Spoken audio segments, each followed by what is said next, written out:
ህግ ይከበራል የሚባልበት ሀገር ላይ ያለነው። በእንደዚህ አይነት ሀገር ውስጥ ደግሞ እንደ ዜጋ አንድ ሰው እንደ ዜጋ ብቻ ኬዙ ሊታይ ፍትህ ሊሰጠው ይገባል። የሞተችው እህታችን ነች። ሰው ነው የሞተው፣ የሆነ ዝንብ ወይ ደግሞ በረሮ አይደለም። እናት የልጃቸው ሐዘን አልወጣ ብሏቸው አሁንም እንደተቆራመቱ አሉ።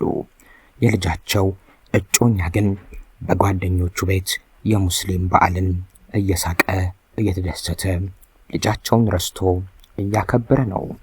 በኦሮሚያ ክልል የሚኖሩት እናትና አባቷ ላይ ማዕቀብ በመጣል በማህበረሰቡ ውስጥ በሰላም ወጥተው እንዳይገቡና ጫናዎች እንዲደርስባቸው ሲደረግ ነበር በሽማግሌዎች በማለት የቀነኒ ቤተሰቦች ለቀነኒ ጧፍ ማብራት ባካሄዱበት ወቅት ህዝብ እንዲያውቅ የምንፈልገው ነገር አለ ሲሉ ተናግረዋል።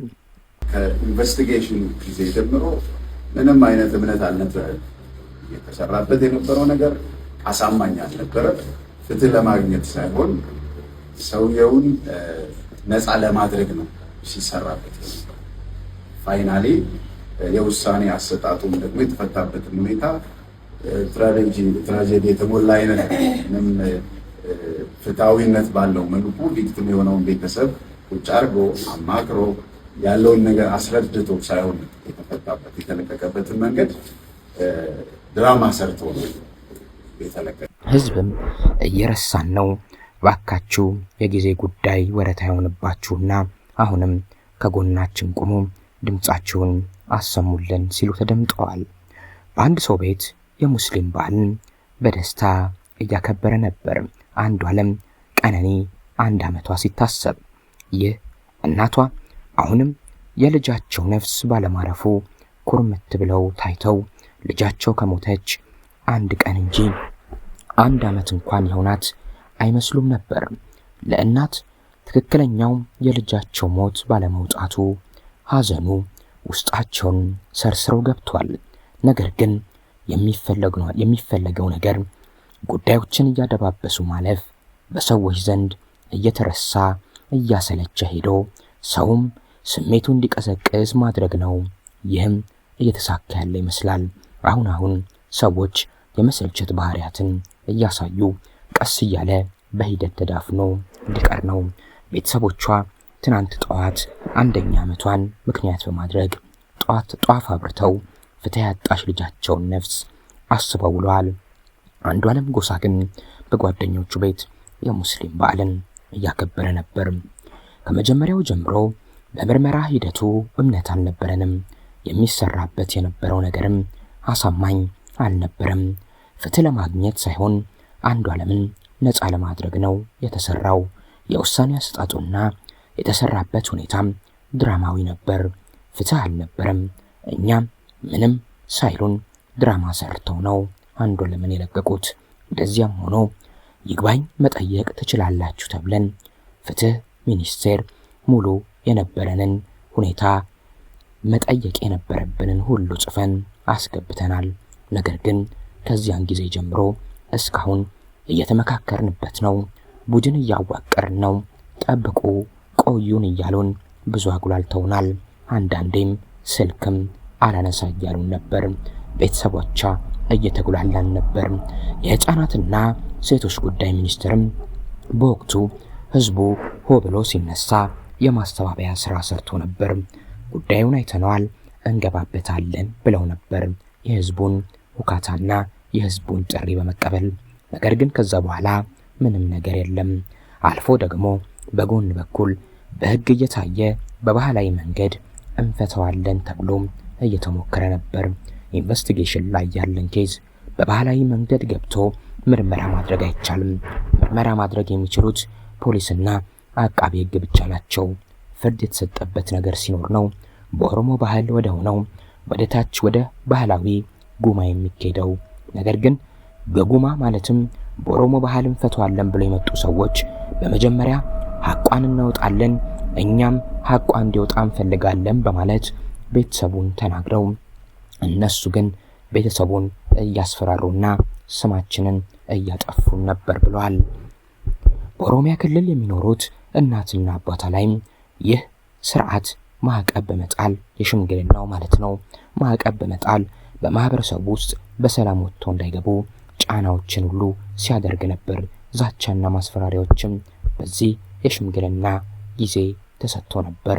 ቤተሰቦቿ እንዲፈሩ እንዲሸማቀቁም ተሞክሮ ነበር ብሏል። የልጃችን እውነት ዛሬም ድረስ አልወጣምና እስኪወጣ እገዛችሁ አይለየን፣ እባካችሁ አትርሱም በማለት የኢትዮጵያን ሕዝብም ተማጽነዋል። ቀነኒ አዱኛ ሕይወቷ ካለፈ ያሳለፍነው ሳምንት 1 ዓመት ሞልቷታል። እሁድ ጠዋት ማለትም ትናንት 1ኛ ዓመቷን ለመዘከር ቤተሰቧና የተወሰኑ ጓደኞቿ ስላሴ ቤተክርስቲያን ተሰብስበውም ነበር።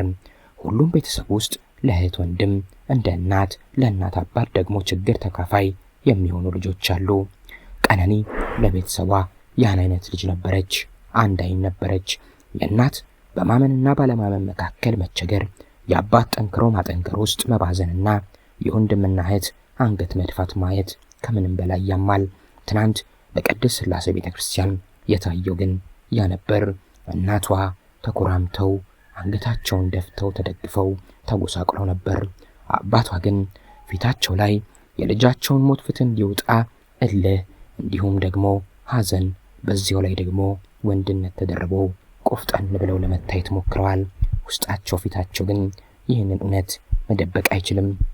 ቤተሰቧ ዛሬም ድረስ ከተለያዩ የመንግስት ተቋማት ምላሽና እገዛን እየጠበቀ ይገኛል። የልጃችን እውነት ዛሬም ድረስ አልወጣም፣ እስኪወጣም አትለዩን ሲሉ አባቷ አቶ አዱኛ ዋቆ መልእክት አስተላልፈዋል።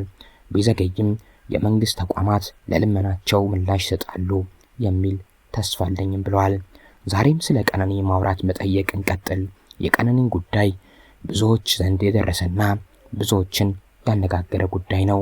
እንዲህ ያሉ ጉዳዮች ሲኖሩ የሚፈጸሙ በደሎች ተቀባይነት እንደሌላቸው ለማሳየት አስረግጦ ሐሳብን ማቅረብ የግድ ነው። በሴቶች መብት ጉዳይ በሀገራችን ላይ ያለው አመለካከት በደንብ ቅርጽ ያስያዘ ያለ ጉዳይም ነው። ከጥቂት ጊዜያት በፊት ወንድሟ ያየውን እንዲሁም የእጅ ስልኳን የነበረውን ማስረጃ እያለቀሰ ለሕዝብ ይፋ አድርጎ ነበር።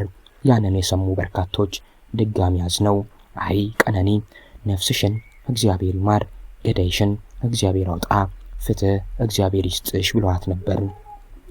እንባዋን አንብሳ ችግሯን በልቧ ይዛ ፍርሃቷን ተቋቁማ ሞትንም ቢሆን ምትንም ቢሆን ስድብም ቢሆን እንግልትም ይሁን መሰበር ሴት ነሽ ችለሽ ኑሪ በሚላት ማህበረሰብ ታስራ ሁሉን ችላ አብራ ስቃ ተጫውታ ለማለፍ ሳይደብቃት ተደብቃ መኖርን መርጣ ጊዜ ቀደመቻት ወጣት ናት ቀነኒ።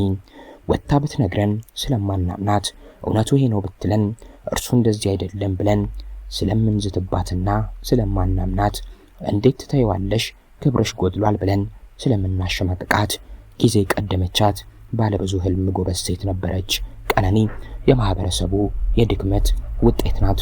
ታዲያ ማህበረሰቡ በህይወቷ ድክመት የሆነባትን ይችን እንስት ህይወቷ ካለፈ በኋላ የሞቷን መንስኤ አረጋግጦ እንዲሁም ለሞቷ ምክንያት ትክክለኛው ፍርድ እንዲሰጥ ለማድረግ ለምን ከበደው? እንዴት የመጀመሪያ ስህተቱን አሁንስ ይደግማል?